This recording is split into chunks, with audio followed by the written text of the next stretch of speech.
नमस्कार दोस्तों, हम पढ़ रहे थे संविधान और संविधान के अगले टॉपिक में हम फिर आगे बढ़ रहे हैं। हम एक्ट पढ़ रहे थे। हमने पहला एक्ट पढ़ा था रेगुलेटिंग एक्ट, जो कि पहला एक्ट था। भारतीय संविधान का पहला एक्ट हम क्लियर कर चुके हैं। अब नेक्स्ट एक्ट हम देख रहे हैं, act of settlement. Act of settlement 1781 में आया। ये प्रश्न आपसे पूछा जा सकता है कि एक्ट ऑफ सेटलमेंट कब आया? 1781 में। रेगुलेटिंग एक्ट में जो कमियां थी उसको पूरा करने के लिए यह एक्ट लाया गया था। दोस्तों, पहला एक्ट रेगुलेटिंग एक्ट था, लेकिन वह परिपूर्ण नहीं लगा। इसके लिए ब्रिटेन सरकार दूसरा एक्ट लेकर आई, जिसे कि पैक्ट ऑफ सेटलमेंट कहा जाता है। Act of settlement, act of settlement 1781। तो दोस्तों, रेगुलेटिंग एक्ट के बाद हम पढ़ रहे हैं pact of settlement 1781। Regulating act की कमियों को पूरा करने के लिए लाया गया था ये एक्ट में हम देखते हैं कि कलकत्ता की सरकार को बंगाल, बिहार और उड़ीसा की लिए विधि बनाने का प्राधिकार प्रदान कर दिया गया। दोस्तों, इस एक्ट में हमको महत्वपूर्ण ध्यान रखनी है कि जो कलकत्ता की सरकार थी, कलकत्ता में सरकार का गठन किया गया और उसमें बंगाल, बिहार और उड़ीसा पर पूर्णतः नियंत्रण करने के लिए विधि बनाने का प्राधिकार दिया गया। तो ये बहुत ही इंपॉर्टेंट है कि हम देख रहे हैं कि लगातार किस प्रकार से ब्रिटेन सरकार लगातार शिकंजा कस रही थी, एक्ट बना बनाकर किस प्रकार से वह उसने बंगाल पर, बिहार पर और उड़ीसा पर एक सरकार बनाकर वहां पर विधि बनाने का प्राधिकार प्रदान कर दिया गया। कलकत्ता की सरकार को बंगाल, बिहार और उड़ीसा पर कानून बनाने का अधिकार किस एक्ट के तहत दिया गया? Act of settlement 1781।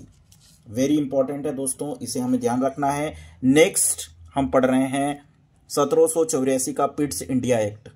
इसकी डेट पूछी जा सकती है। पिट्स इंडिया एक्ट कब आया? 1784। इस एक्ट के द्वारा दोहरे शासन प्रणाली आरंभ की गई। दोहरी शासन प्रणाली का मतलब हुआ कि यहां पर व्यापारिक मामले और राजनीतिक मामलों को अलग अलग कर दिया गया। देखिए दोस्तों, अब आगे की चाल अंग्रेजों की, इन्होंने पहले तो बंगाल, बिहार और उड़ीसा पर कानून बनाना शुरू किया। फिर उन्होंने धीरे से पिट्स इंडिया एक्ट 1784 में लेकर आए और व्यापारिक मामले और राजनीतिक मामले अलग अलग कर दिए गए। व्यापारिक मामलों को देखने के लिए बोर्ड ऑफ डायरेक्टर बनाया गया और राजनीतिक मामलों को देखने के लिए बोर्ड ऑफ कंट्रोल का गठन किया गया।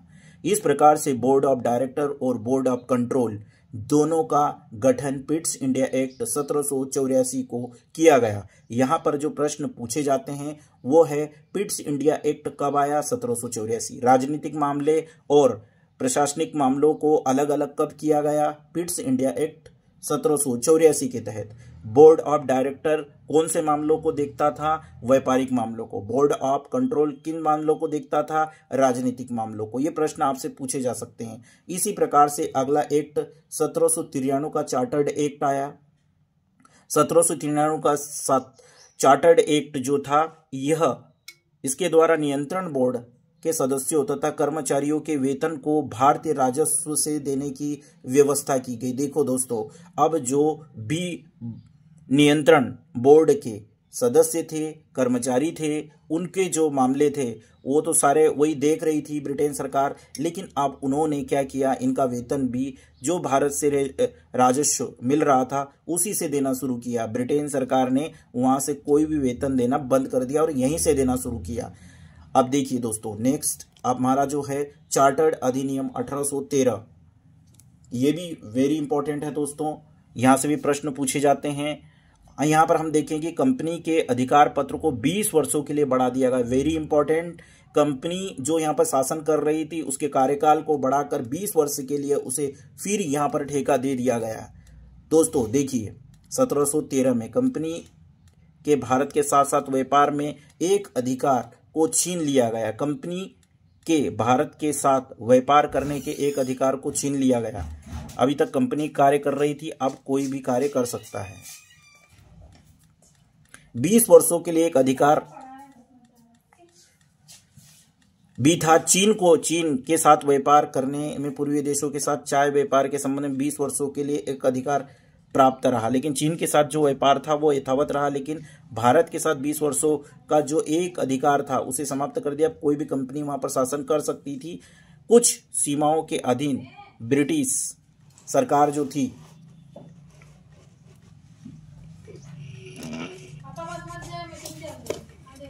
पापा मैं आ गया। पापा नागरिकों के लिए भारत के साथ व्यापार खोल दिया गया। 1813 में ईसाई पादरियों को भारत में आने की छूट दी गई। 1813 के अधिनियम द्वारा ईसाई पादरियों